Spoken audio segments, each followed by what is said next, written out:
Olá, pessoal, sejam todos muito bem-vindos a mais uma live aqui da Retina Pro. Meu nome é Alexandre Rosa, sou médico oftalmologista, é um prazer poder receber todos vocês. Sou professor aqui da Universidade Federal do Pará, especialista em doenças da retina e um dos membros aqui da equipe da Retina Pro.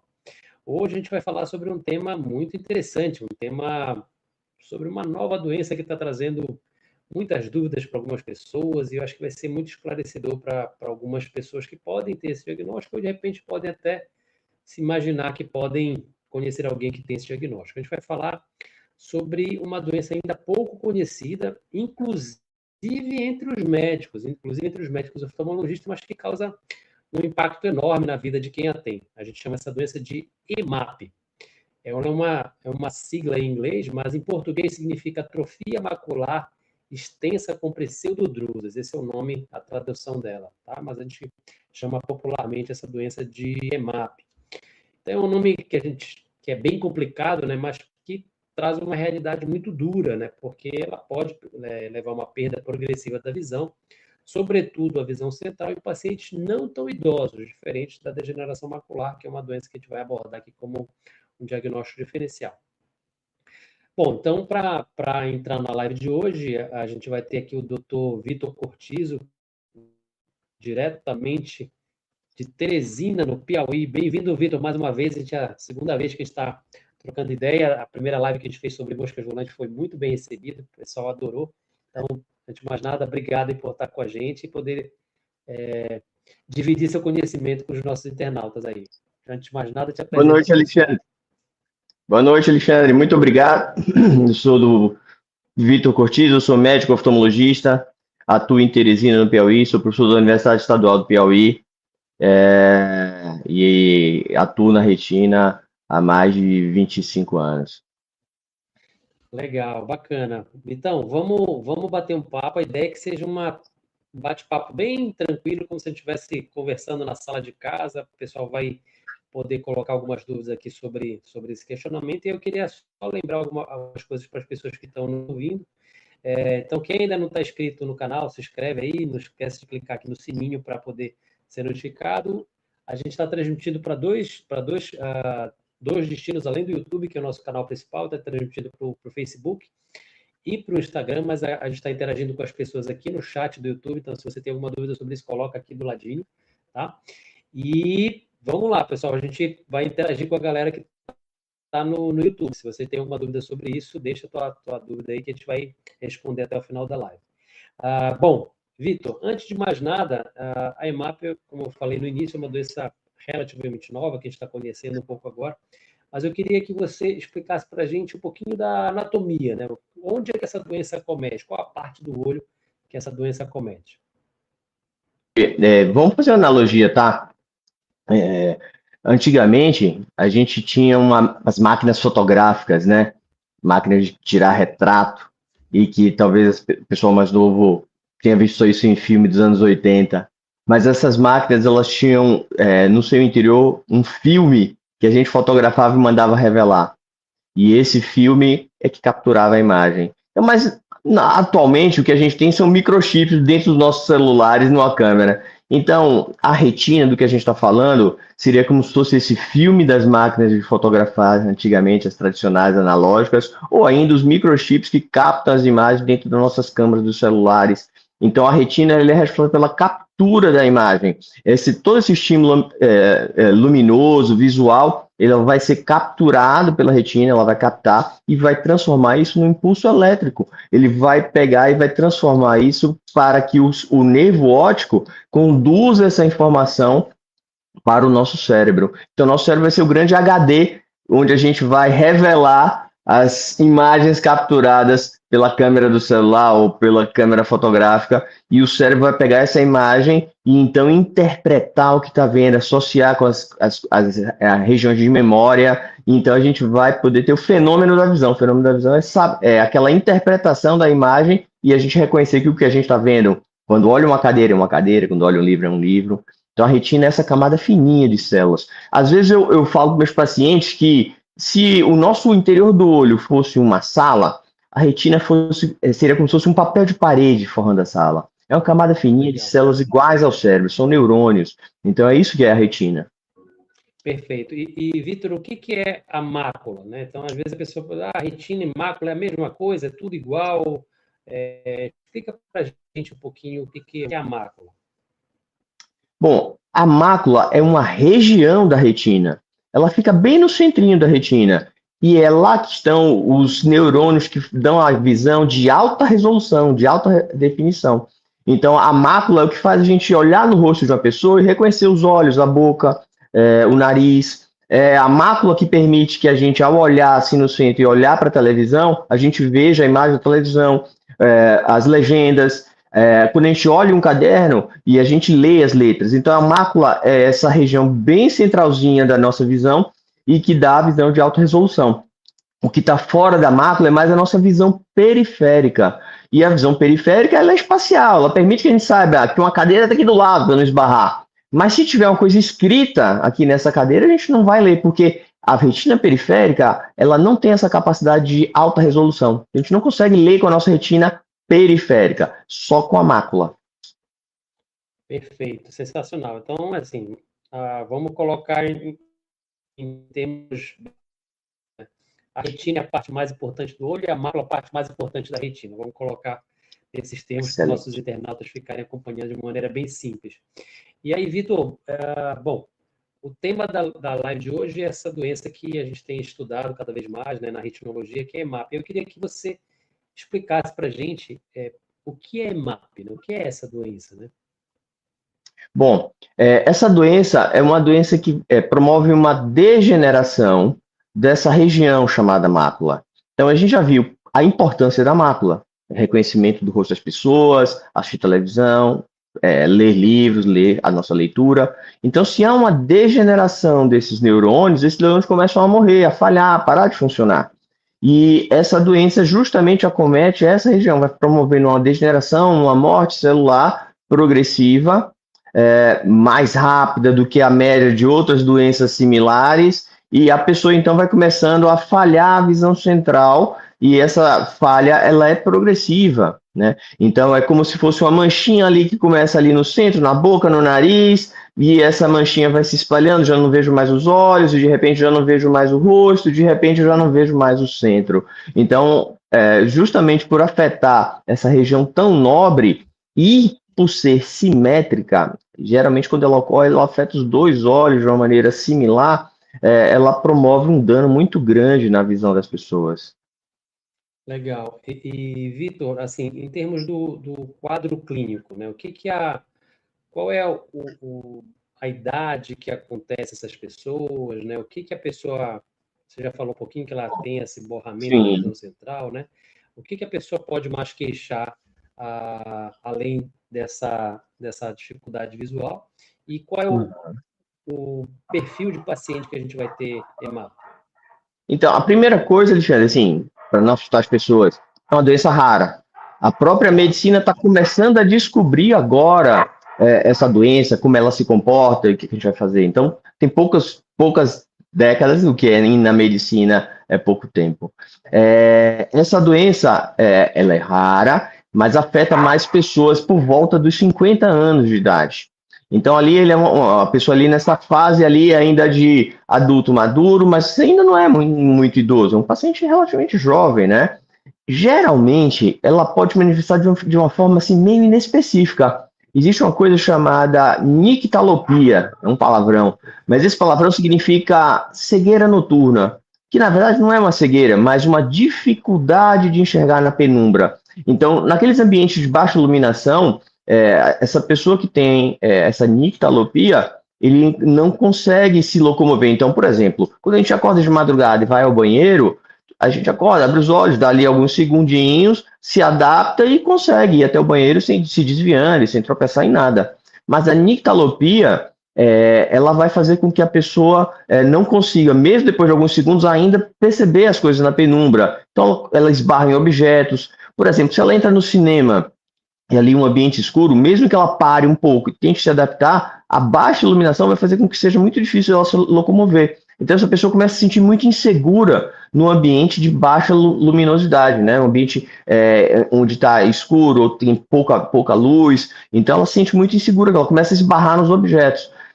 Isso é inespecífico, então não é para. Eu acordei hoje e não consegui ir no banheiro direito, tropecei, não quer dizer que se tem a nictalopia. A nictalopia realmente é uma coisa consistente, ela ocorre com a frequência. A penumbra dessa pessoa sempre desligou a luz, ela vai sentir a dificuldade. Então não é uma coisa que vai e volta, mas é um sintoma que começa a se apresentar de forma consistente. Essa é uma fase pré-clínica, então assim, a gente antes mesmo de começar a cair visão, outras coisas, ela pode começar a dar esse sintoma. E com a evolução do desligamento dessas células da mácula, aí é que começa aquele embaçadinho no centro, aquela incapacidade de enxergar detalhe do rosto da pessoa, começa a dar uma borradinha, as coisas nos objetos que você vai olhar ali no centro começam a falhar um pouquinho, e aí ele começa essa falha a se transformar numa mancha mais escura. A gente chama isso de escotoma, e por ser no centro, um escotoma central. Então começa a ser uma mancha escura ali no centro da visão, tipo, eu estou olhando o teu rosto, mas eu vi com uma mancha escura no teu rosto. E por ser progressiva, então, à medida que a doença vai progredindo, ela vai aumentando esse escotoma, essa mancha central. Então, ou seja, é um paciente jovem, ali nos seus 50 anos, que começa a ter uma cegueira noturna consistente, persistente, não é uma coisa eventual, e que de repente começa a ter uma falha na visão, uma dificuldade de enxergar no centro, de você ver o detalhe das coisas de alta resolução, as coisas menores, pequenininhas, de repente até a direção, dirigir, e aí, à medida que aumenta, essa falha na visão vai ficando cada vez pior mesmo. Legal. Então, só para a gente situar, né? Então, EMAP, eu já falei no início, né? Mas significa atrofia macular extensa com pseudodrusa, né? Então, acho que tu bateste numa tecla muito importante, que é essa coisa da idade. A gente vê essa doença se manifestar em pacientes, vamos colocar assim, jovens, né, entre 50 e 55 anos de idade, né, e a DMRI, que é a doença, vamos colocar assim, a doença mais parecida com o EMAP, que é muito confundida, né, com o diagnóstico de EMAP, parece pessoas de um pouco mais de idade, né? E aí, eu queria te perguntar, Vitor, acho que bora tentar categorizar um pouco mais esse nome, né? O que é pseudodrusa, né? Para a pessoa poder entender, atrofia macular, até entendi um pouquinho o que é, né? Extensa, faz sentido, porque vai progredindo, vai aumentando com o passar do tempo. Mas o que é esse tal de pseudodrusa? Ok. A nossa retina, ela está fazendo um metabolismo contínuo para poder fazer essa conversão da imagem, né? A luz chega e a gente tem uma célulazinha lá na retina, aí bem no centro, que é chamado de fotorreceptor. Esse fotorreceptor, ele capta a luz e ajuda a transformar em impulso elétrico. Só que ele gera um lixo metabólico, tá? Então, esse processo do ciclo visual gera um lixo metabólico e o nosso corpo faz o quê? Pega esse lixo e joga fora. Então, a gente não tem um acúmulo de lixo comum metabólico, o nosso organismo funciona bem. E aí a gente vai ter as drusas, que são materiais que resultantes desse lixo metabólico, mas elas se localizam numa posição que fica embaixo do lixeiro. Dessas drusas ali, elas começam a se acumular embaixo, e esse lixeiro a gente chama de epitélio pigmentado da retina. Vamos apelidar ele de EPR. Esse lixeiro fica debaixo do EPR, esse lixo. Só que as pseudodrusas são chamadas de pseudodrusas justamente porque a posição que a gente encontra durante nossos exames mais profundos, e a gente tem um exame que é o ideal para visualizar as pseudodrusas, que é a tomografia de coerência óptica, o OCT, ele mostra onde está essa drusa. Então, quando esse depósito ele está acima do EPR, a gente chama de pseudodrusa. Quando ele está abaixo do EPR, a gente chama isso de drusa. Então, quando esses depósitos estão acima do EPR, geralmente são manifestações mais graves das doenças que afetam a mácula, né? Seja ela degeneração macular relacionada à idade, coisa de mais idosos, aí uma doença mais dos 65 anos de idade, quanto a EMAP, que aí de um paciente mais jovem de 50. Então, essa pseudodrusa, na verdade, é como se fosse um lixo metabólico que está localizado numa região específica lá profunda da retina e que a gente consegue ver com detalhe realmente só com esse exame, a OCT, tomografia de coerência óptica. Perfeito. E aí é pseudo porque são falsas drusas, né? Ou drusas, não as drusas padrão, né? Então, acho que isso é interessante a gente também comentando aqui.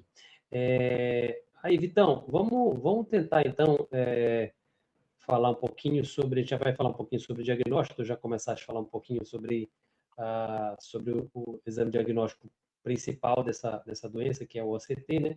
Mas bora tentar fazer uma pequena comparação de quadro clínico de um paciente com degeneração macular, forma seca, né? A gente tem a degeneração macular dois tipos, né? A forma seca e a forma exudativa, com a EMAP, né? Então, quais são os pontos de intersecção entre eles e quais são os pontos de separação entre essas duas doenças? Como é que a gente consegue separar uma coisa com a outra? Tá. Antes de você iniciar aqui, eu só vou dar mais um recadinho para o pessoal que está nos escutando aqui no Insta, no Facebook, entra aqui no chat do YouTube, a gente está interagindo com as pessoas, deixando aqui alguns comentários selecionados para a gente começar no final. Então, vamos lá, pode começar a tua explicação. Tá, então, primeiro, Alexandre, eu queria falar do que é essa tal de degeneração macular relacionada à idade. Então, o apelido dela é DMRI. A DMRI vai ser uma doença que também afeta a mácula, e por isso também ela afeta bastante a visão. E ela também promove um certo desligamento de células dessa região, só que o lixo está embaixo do nosso EPR, né? Esse lixo metabólico. Então, esse é um sinal bem característico dela, que é o mais comum localização desse lixo, seja embaixo, apesar de que raramente ele também pode se apresentar em cima, mas isso é coisa mais específica. Mas a DMRI vai afetar a área central, e ela tem duas formas de se manifestar na gente. Tem uma forma que é chamada seca, e tem uma forma chamada exudativa ou neovascular. Exudativa ou neovascular é porque cresce uma veia anormal por debaixo da retina. E essa veia anormal, ela vai crescendo, e por ser anormal, é como um cano que não é mais impermeável, um cano com rachadura, deixa escapar ali a água, um cano rachado, e vai infiltrar a nossa parede. Então, esse cano rachado, que é esse neovaso, ele vai deixar escapar moléculas que eram para estar lá dentro. Plasma, lipídio, sangue, começam a escapar, e essas moléculas, elas são tóxicas à retina e promovem a morte desses neurônios da retina central, da mácula. Então, essa degeneração macular neovascular, ela promove o crescimento de uma veia normal, e é uma veia normal que exuda, deixa escapar líquido como um cano rachado na parede. Felizmente, ela é mais rara de acontecer, ela não é a forma mais comum da degeneração macular, da DMRI, porém ela é a mais grave. Quando ela ocorre e a gente não trata, ela danifica bastante a visão. A outra forma de DMRI que ocorre nesses pacientes com bastante frequência, e a maior frequência, cerca de 90% dos pacientes de DMRI vão ter essa forma seca. E por que ela era chamada de seca? Porque ela não tem esse neovaso que escapa líquido, que exuda. Então, por isso que ela era chamada de seca. Então, a forma seca, ela não tem esse neovaso.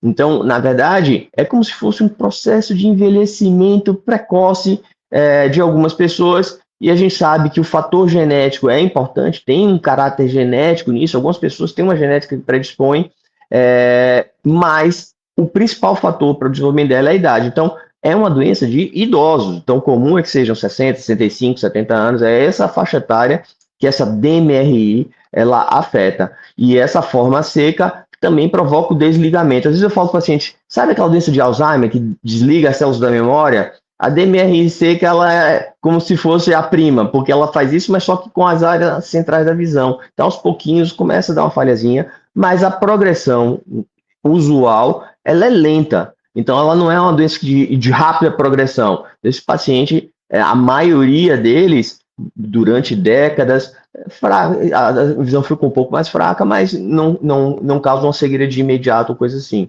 É incomum, é o mais raro, apesar de que existem manifestações graves dela que levam à perda da visão central. Agora, aquela que a gente está conversando hoje, a EMAP, você fez uma boa analogia, né? Mas ela é como uma prima aí da DMRI, mas por apresentar essas características de ligamento da mácula, só que num paciente mais jovem. Agora esse cara é um cara de 50 anos, é um cara mais jovem.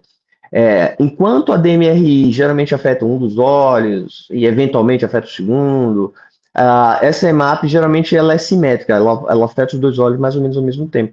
Então, enquanto que a DMRI seca vai ter as drusas lá profundas, mais comuns, a EMAP ela vai ter essas drusas nessas acima do epitélio pigmentado da retina do EPR. É um paciente mais jovem, ele tem a história de nictalopia, ela progride mais rápido. Então, esse cara te conta uma história. Quando ele chega já numa fase mais avançada, ele te conta a história. Pô, doutor, 6 meses atrás eu estava melhor, ou 1 ano atrás eu estava melhor. Enquanto que a da idade, a degeneração macular retinal da idade, é muito lenta. São 5, 10 anos para ver essa progressão. E tem aquela questão da cegueira noturna, da nictalopia nesse paciente aí jovem. Então, essas coisas vão diferenciando elas. Então, a idade, a cegueira noturna. Quando você faz o exame, a gente vê essas pseudodrusas nesse lugar específico. Ela é simétrica, geralmente você começa a ver achado no olho, você vê no outro de uma forma equivalente. E na sua progressão, ela tem o aspecto que você olha ela, quando um médico oftalmologista faz o exame do fundo do olho, ela é mais vertical nessa manifestação. Você tem um formato dessa zona de atrofia com um formato mais diferente da degeneração macular. Mas elas duas podem se confundir, porque elas têm aspectos, muitas vezes, que são similares. Talvez é uma analogia assim, dos felinos, os gatos e as panteras. Eles têm aspectos similares, mas são animais, são bichos totalmente diferentes, né? Legal. Isso é importante a gente categorizar de forma correta, porque a gente vai saber para onde uma vai e para onde a outra vai, né? Aí, Vitor, uma coisa que assim, a literatura médica tem levantado aqui, né, sobretudo nos pacientes do Brasil, é uma associação com a febre reumática, né? Então, aparentemente é algo que acontece principalmente nos pacientes brasileiros, que eu acho que era uma coisa legal a gente falar também, né? Essa questão da associação com a febre reumática. Eu queria que tu comentasse um pouquinho sobre isso. Bom, assim é a medicina, né, Alexandre? Ela vai andando sendo construída com pequenos blocos de conhecimento. Então, você, professor da Universidade Federal do Pará, um pesquisador de excelência, doutorado na USP, lá em São Paulo, então, já tem bastante experiência para saber que a ciência é assim, ela é construída em pequenos blocos, e um bloco se apoia no outro. E a EMAP está sendo construída com pequenos blocos também. A gente ainda não sabe toda ela, a gente não entende toda ela, é uma coisa que a gente está começando a entender. Agora, a gente já descobriu que ela é diferente da degeneração macular retinal da idade, ela se comporta de maneira diferente. Puxa, isso aqui já está bem estabelecido. Mas, à medida que a gente vai descobrindo, a gente sabe que existem fenômenos, um caráter imunológico no desenvolvimento dela. E aí, essa tal dessa febre reumática, talvez as pessoas lembrem ou conheçam alguém. No Brasil, existe uma incidência de uma infecção por uma bactéria, o streptococo, e essa bactéria ela pode afetar o coração. Então, a gente trata ela com benzetacil, penicilina, né? Então, isso era muito mais comum antes, né? Cada vez menos comum a gente ter isso, mas era muito comum essas pessoas desenvolverem essas streptococcus, a bactéria se proliferarem e desenvolver um fenômeno imunológico que atacasse o coração, e aí o tratamento era com benzetacil. Só que agora o que a gente está vendo, Alexandre, que no Brasil, e os pesquisadores brasileiros são top nessa área, a gente tem vários colegas que são realmente fenômenos e que estão participando dessa construção de conhecimento dos blocos e estudando isso. A gente sabe que havia uma prevalência maior dessa febre reumática, e aí a gente alguns pesquisadores começaram a perceber que, esse cara que tem EMAP vai lá e pergunta, você teve que tomar benzetacil da infância? Tive. Aí o outro paciente que apareceu, você teve? Tive que tomar benzetacil, eu tive a febre reumática. Então começou a ter uma associação que a gente chama de epidemiológica. Epidemiológica é da entrevista, do trabalho de detetive. Então a gente começou a descobrir, todos esses pacientes tiveram, a maioria deles tiveram essa tal dessa febre reumática. Então, a gente sabe que a EMAP está associada com fenômeno imunológico, a febre reumática está associada com fenômenos imunológicos, e a gente está tendo uma associação entre uma e outra. Então, desses pacientes. Então, a gente, já aqui no Brasil, a gente já sabe que isso é como um fator de risco, né? De uma pessoa desenvolver. Não quer dizer, Alexandre, que todo mundo que tem febre reumática vai desenvolver EMAC, tá certo? Não é isso que a gente quer transmitir aqui. Mas, entre os pacientes que têm, é mais comum que eles tenham tido essa história, porque isso foi o gatilho imunológico, ou seja, o sistema imune dessa pessoa já teve um processo prévio de estímulo e de combate lá ao streptococcus que levou à febre reumática, e por isso a retina dele tardiamente está vindo a ser afetada. E isso é interessante, né, Vitor, porque um dia desse estava atendendo um paciente com EMAP no consultório, né, e aí sempre fica aquela pergunta, poxa, mas será que esse tratamento, então, foi isso que alterou meu sistema imune e acabou me trazendo essa consequência, tipo, 40 anos depois, né? E aí a gente ficou fazendo essa reflexão, né, no consultório. E aí disse, olha, mas se você não tivesse feito o tratamento lá com um antibiótico lá quando você era jovem, você podia ter tido uma valvulopatia reumatológica, né, ter tido uma endocardite, podia ter morrido de outras coisas, né? Então, isso é importante para o paciente também saber, né? Que se ele não tivesse tratado, aquilo ia talvez ter... não tinha jeito, tinha que tratar, né? Tinha jeito, tem que tratar. E a gente está vendo as consequências disso 40 anos depois, né? E aí, o que é interessante é isso que nesse corte, é muito específico do Brasil, né? A gente tem visto muitos pesquisadores vendo EMAP em outros países, outros continentes, e não acham essa associação tão direta quanto tem no Brasil, porque no Brasil realmente é muito comum, inclusive a gente faz parte da nossa anamnese perguntar isso aí também para o paciente. E aí, Vitor, eu queria te perguntar um pouquinho, né? Mais uma vez, só dando um recadinho para quem está nos escutando nas outras plataformas, Instagram e Facebook, coloca as dúvidas aqui no YouTube para a gente poder discutir a respeito disso. Como é que é o diagnóstico? Então, você já falou um pouquinho da importância do OCT, né, sobre o diagnóstico, mas como é que você suspeita, principalmente, então, você já falou algumas coisas, né? Então, paciente com baixa de visão central, dificuldade de visão noturna, paciente geralmente mais jovem, 50, 55 anos, mas quais são as ferramentas que você lança a mão, né, no teu dia a dia para dar o diagnóstico de EMAP? Então, para eu ficar confortável e dar esse diagnóstico, eu preciso fazer esses exames aqui. Tá, a gente tem uma série de exames que estudam a mácula, né? Que vão dando para a gente as características. Hoje, a nossa especialidade, a retina, ela passa por uma avaliação que a gente chama de multimodal. A gente tem exames diferentes, cada um deles vai dar uma informação que a gente vai juntar o quebra-cabeça dessas informações para poder dar o diagnóstico. Então, a gente tem um exame, a gente usa um exame chamado de retinografia, ele é um retrato da retina. Então, o paciente não está piscando, não está atrapalhando ali o nosso exame, é um retrato, então a gente consegue estudar esse retrato com cautela, com cuidado.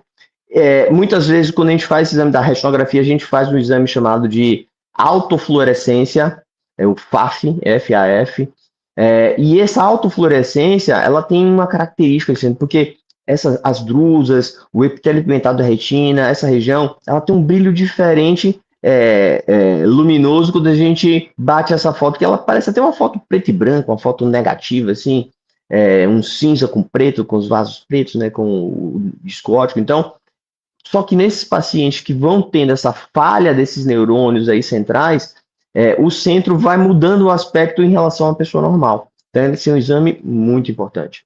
A gente tem a angiografia fluoresceínica, e a fluoresceína é uma medicação que a gente pinga para medir a pressão, aquele laranjinha que deixa, às vezes, com a lágrima manchada quando faz o exame da pressão. A gente faz uma aplicação desse remédio na veia do braço, e esse remédio acaba circulando, e aí vai nas veias da retina. E a gente vai tirando fotos seriadas, à medida que ele vai circulando. E esse exame também, às vezes, mostra essas zonas de atrofia se formando.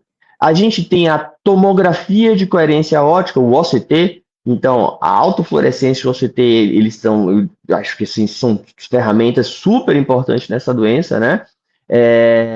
E aí, esses dois exames vão dando para a gente. A tomografia, curioso, tomografia, Alexandre, é um exame que, apesar de ser, o nome é tomografia, não tem nada de radiação. Os pacientes ficam com medo, doutor, você vai pedir a tomografia e a radiação. Não, não tem nada a ver com radiação. Na verdade, tomografia é o nome médico que a gente dá para fazer imagens seriadas, como se fossem cortes, né? Então, esse exame ele emite uma luz infravermelha, como se fosse um retrato, ele faz uma varredura e dá para a gente vários cortes diferentes da retina, como se fossem lâminas histológicas de microscópio, quando a gente vê assim as células e tal. Então, ela vai dar para a gente a atrofia, os fotorreceptores que a gente conversou da área central começarem a atrofiar e falhar, se já não está vendo eles, as pseudodrusas, onde ficam localizadas ali na superfície do epitélio pigmentado, né, na camada de cima do EPR. Então, ele vai dar muita informação.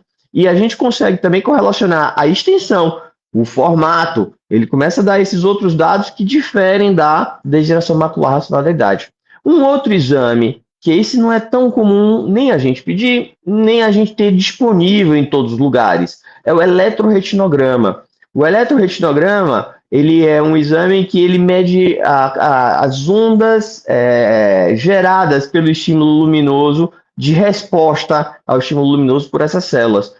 É como se fosse um eletroencefalograma, mas só que da retina, né? Então, esse exame, ele também vai mostrar para a gente, e de forma precoce, que isso está acontecendo. Mas é um exame muito caro, pouco usado em outras vezes da retina, então muitas capitais não têm esse aparelho, porque é um aparelho que não é muito utilizado, mas ele tem um papel aí nessa doença, mas que não é fundamental. A gente consegue diagnosticar EMAP com as outras ferramentas, né? Perfeito, perfeito, Vitão. E aí eu queria te perguntar, por que então a gente tem que fazer o diagnóstico de EMAP e DMRI? Qual é o racional da gente separar essas duas doenças? A gente já falou que elas têm alguns pontos de intersecção, né? A gente sabe que a gente já falou que a EMAP progride mais rápido, né? E aí, qual é as importâncias da gente diferenciar as duas? Bom, primeiro, para a gente poder cuidar desse paciente e tentar orientar ele de forma mais precoce, né, Alexandre? Porque a EMAP, ela progride para uma perda visual mais grave e mais rápida. Isso é fato. E a medicina ainda não consegue deter esse processo. Então, por ser mais rápido e mais grave, e também por afetar os dois olhos de uma maneira equivalente, a gente tem que tentar ajudar o paciente de certa forma, como é que ele vai se preparar para isso, ou como é que ele vai suportar isso, e todo o apoio psicológico, emocional que envolve uma doença grave num órgão tão importante como a visão. E a gente tem ferramentas para tentar ajudar quando a visão começa a falhar muito. A gente chama isso de visão subnormal. É como se fossem lupas, coisas de aumento eletrônico, lupas eletrônicas, para tentar compensar um pouquinho. Então, como é do centro, usualmente do centro para fora, a gente ainda tem, durante um bom tempo, algumas células que precisam de letras maiores para poder enxergar, mas que enxergam. Então, essas ferramentas, elas aumentam nisso. Então, isso é importante para a gente ajudar esse paciente a tentar adaptar a sua vida ou seu estilo de vida com essas ferramentas. A outra coisa que diferenciar de degeneração macular relacionada à idade, que é uma outra doença. Então, ela vai ter um outro comportamento, inclusive hereditário. A degeneração macular relacionada à idade, a gente já sabe que ela tem genes específicos e que existe um caráter hereditário nesses genes, que não quer dizer que eles vão se manifestar. Não quer dizer que o filho de um paciente que tem a degeneração macular também vai manifestar, mas ele tem o gene ali, e como a idade é o principal fator de risco, mas existem outras coisas que podem acelerar ou fazer com que esse gene se ative, o estresse oxidativo, a exposição ao sol de forma irrestrita, descontrolada. A gente sabe que o tabagismo é um fator de risco importante da degeneração macular relacionada à idade, né? Aumenta de 2 a 3 vezes. Inclusive, só fazer um parênteses, inclusive foi o tema da tua tese de doutorado, né? O tabagismo. Exato. Exatamente. Eu dediquei o meu doutorado a estudar justamente essa área. Então, a gente sabe que é uma doença que tem outras coisas que podem... A degeneração macular tem outras coisas que podem piorar ela. que os filhos, quem tem que ficar, tem que tomar alguns cuidados, de repente proteger do estresse oxidativo, usar um óculos com filtro ultravioleta quando está exposto ao sol, está na praia. A gente sabe, Alexandre, uma coisa que eu acho muito interessante, que a degeneração macular relacionada à idade tem a ver com o envelhecimento, o estresse oxidativo dessa região da retina. E que existem algumas coisas que aceleram esse envelhecimento. Por exemplo, a dieta do Mediterrâneo, ela é uma dieta que a gente já estudou que populações que têm esse consumo da dieta do Mediterrâneo é uma dieta rica em azeite de oliva, de peixes ricos em ômega 3, o atum, a sardinha. Eles acabam tendo isso de uma forma mais lenta e menos agressiva. Então, por exemplo, eu estimulo que pessoas dos meus pacientes, que são filhos que o pai tem a degeneração macular relacionada à idade, tenham um estilo de vida que sigam mais a dieta do Mediterrâneo, né? A gente sabe que uma dieta rica em gordura saturada, né? Aquelas frituras, aquela gordura saturada que a gente já sabe que fazem mal ao coração, também fazem mal à visão desse paciente de degeneração macular. Então, ou seja, eu tenho que diferenciar elas, porque eu vou contar uma coisa, vou ajudar os filhos e os pacientes de uma maneira nessa doença da degeneração macular, e vou ajudar e tentar ajudar e confortar e acolher e fazer o nosso papel de médico dos pacientes com a EMAP de uma outra maneira. Então, eu tenho que tentar diferenciar as duas, porque elas se comportam de maneira diferente. Os seus filhos vão ter manifestação de maneira diferente, né, hereditariamente na genética. Perfeito, Vitão. Bom, acho que essa coisa da reabilitação é muito importante para esses pacientes, né, com EMAP. Eles têm outras possibilidades celulares, né, ajudarem muito, né, nessa questão da reabilitação, né. Mas a gente também tem que fazer a lição de casa, né. Acho que tem algumas coisas que são importantes, as pessoas que estão ao redor desse paciente ajudarem, né? Então, coisas que são simples, né? Por incrível que pareça, evitar tapete, né? Então, não ter cadeiras que tenham aquela parte de trás, cadeira de balanço, né? Que tem aquela parte de trás onde a pessoa pode tropeçar. Iluminação, né? Quanto mais iluminação é melhor para essa pessoa, né? Então, isso tudo ajuda, né? E tem uma coisa que eu aprendi, inclusive, com um paciente meu, ele falou de um grupo, né, de apoio que tem, que é o EMAP Brasil. Então, acho que é mapbrasil.com.br, salvo engano, que reúne grupos de pacientes com EMAP do Brasil todo, e eu tenho vários pacientes que fazem parte, eles têm grupo no WhatsApp, eles ficam trocando experiência, então para quem tem essa doença, eu recomendo entrar em contato com eles no site, que eles trocam experiência, e às vezes quando você troca a experiência com outros pacientes, isso é muito interessante, né? Porque você vê pessoas em outras situações que você, né? Pessoas mais graves, pessoas menos graves, né? E isso serve para poder te colocar e perceber, né? Como às vezes o seu caso não é o mais grave de todos, né? Como tem pessoas que estão passando por problemas difíceis, que já passaram por aquela situação e conseguem sair daquela situação mais forte, né? Sim. Aí, Vitor, eu queria te perguntar um pouquinho sobre o tratamento. A gente falou um pouquinho, então, antes falamos de definição, falamos do quadro clínico, falamos quais as diferenças entre DMRI e EMAP, falamos um pouco sobre quais os exames a gente pode usar para fazer o diagnóstico, e eu queria falar um pouquinho sobre tratamento, né? A gente já comentou um pouquinho que a gente ainda não tem muita opção de tratamento, mas eu queria, enfim, que a gente falasse um pouquinho sobre essa parte da EMAP. Realmente, Alexandre, assim, a gente ainda não tem a ciência de verdade, ainda não tem um tratamento definitivo para ela. O que a gente faz na medicina hoje, assim, tipo, a degeneração é uma doença que tem uma pantera no nosso gato, então vamos usar os remédios de pantera no gato.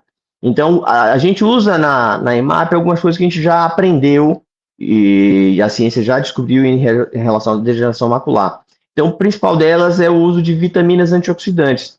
Porque, bom, se é uma doença que degenera, que morre neurônio, e a gente sabe que os neurônios eles morrem por causa desse agente oxidativo, desse envelhecimento precoce.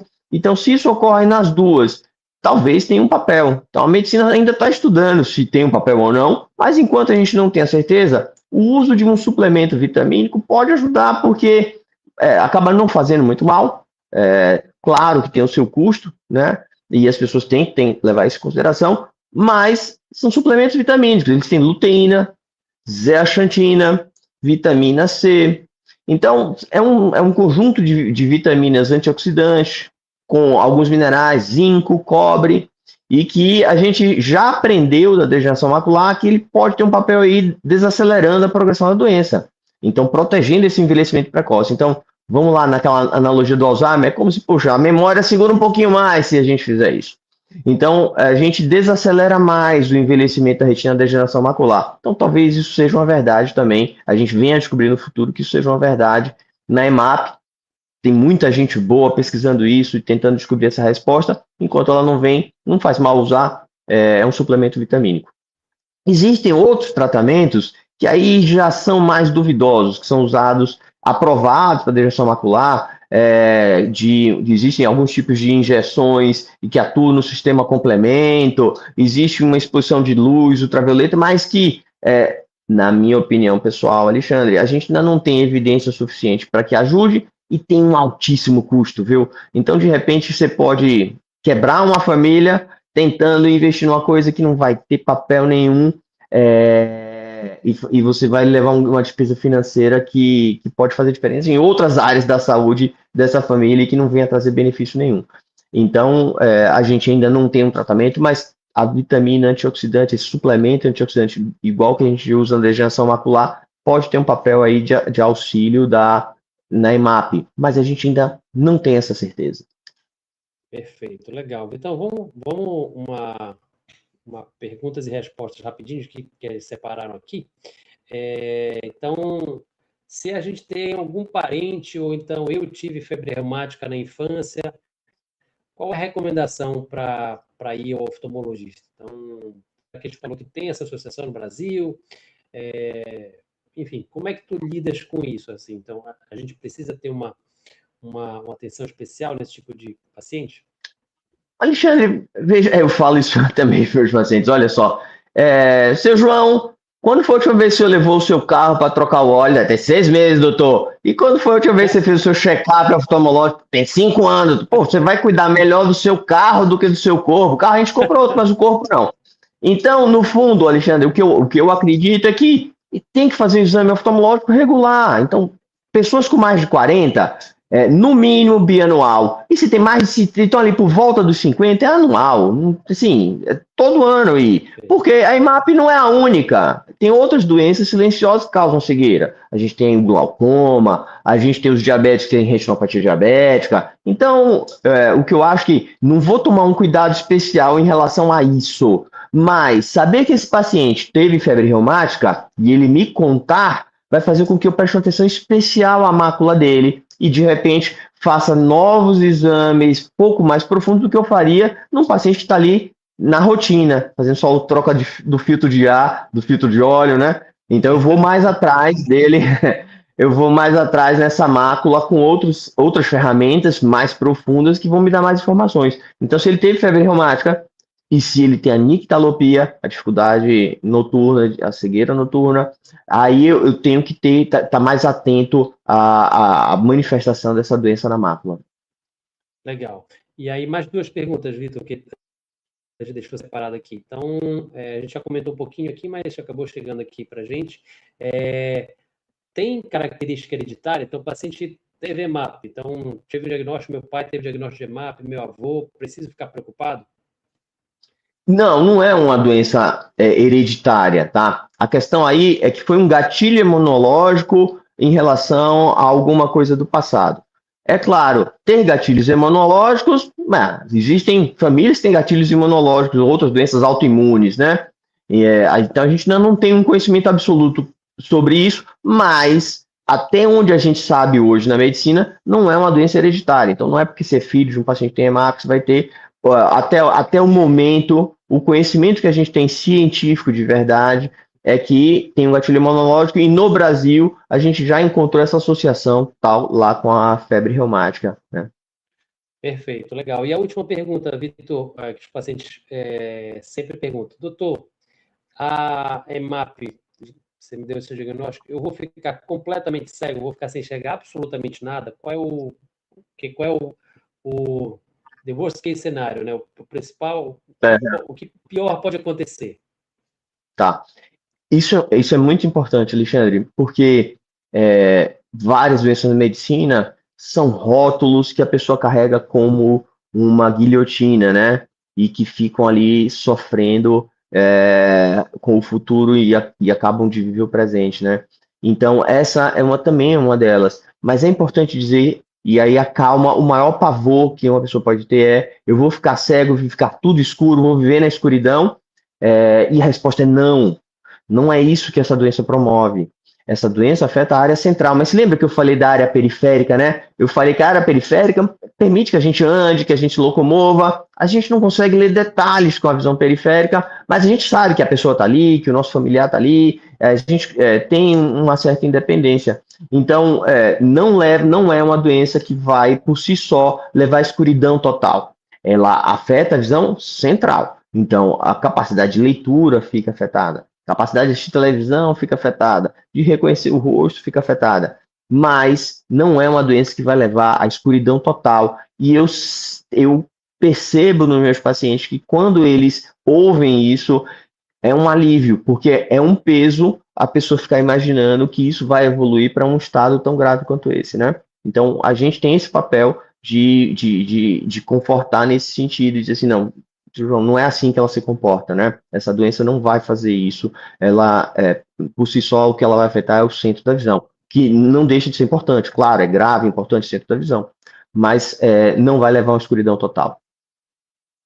Perfeito. Vitor, foi sensacional, cara, super didático. As lives com vocês são sempre muito enriquecedoras, tanto para a gente que está conversando, quanto para os nossos internautas. Eu queria que você deixasse aí uma recomendação final, um fechamento para a gente poder encerrar aqui esse tema que foi tão, acho que foi diferente para todo mundo, conhecer sobre uma nova doença, e tenho certeza que muita gente vai começar a ouvir falar mais sobre essa doença no futuro.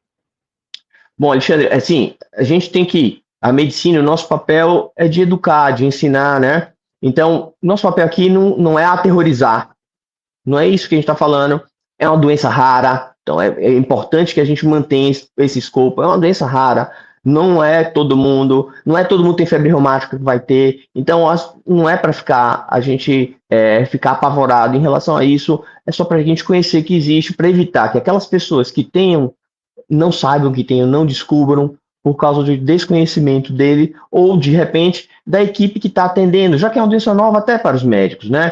Então, às vezes, pode ser que quem está atendendo ainda não está tão antenado ou tão atento que aquela coisa ali que parece DMRI, degeneração macular, não seja DMRI. Então, eu acho que a gente tem que diferenciar as coisas e cuidar da nossa saúde. Então, acho que a principal recado é assim, vamos cuidar da nossa saúde, vamos fazer o que está ao nosso alcance, vamos viver o presente e não sofrer com o futuro. Perfeito, Vitão, sensacional. Obrigado de se ver daqui a pouco nos bastidores. Um grande abraço. Tchau, tchau. Boa noite, pessoal. Um abraço. Então, pessoal, muito obrigado a todos vocês que ficaram com a gente aqui até o final. A gente está nesse nosso projeto já há alguns anos de trazer conhecimento para todas as pessoas. A gente sempre fala que pessoas bem informadas podem tomar decisões mais coerentes, né? A gente traz esse conhecimento de forma completamente gratuita. Então, se você está escutando essa live agora, né, enfim, conhece alguém que pode ter interesse sobre isso, se inscreve no canal, deixa seu like, isso faz com que a gente alcance cada vez mais pessoas. A gente tem cursos sobre várias doenças, tudo de forma gratuita que a gente está disponibilizando para as pessoas, porque a gente acredita realmente que o conhecimento com base científica, né, trazido por médicos, eles ajudam muitas pessoas. E uma coisa que para a gente, às vezes, é tão pequena, para uma pessoa pode significar uma informação que vale muito, né? Então, muito obrigado a todos vocês. A gente está todas as quartas-feiras, pontualmente às 20 horas, com vocês. Muito obrigado e continua seguindo a gente aí.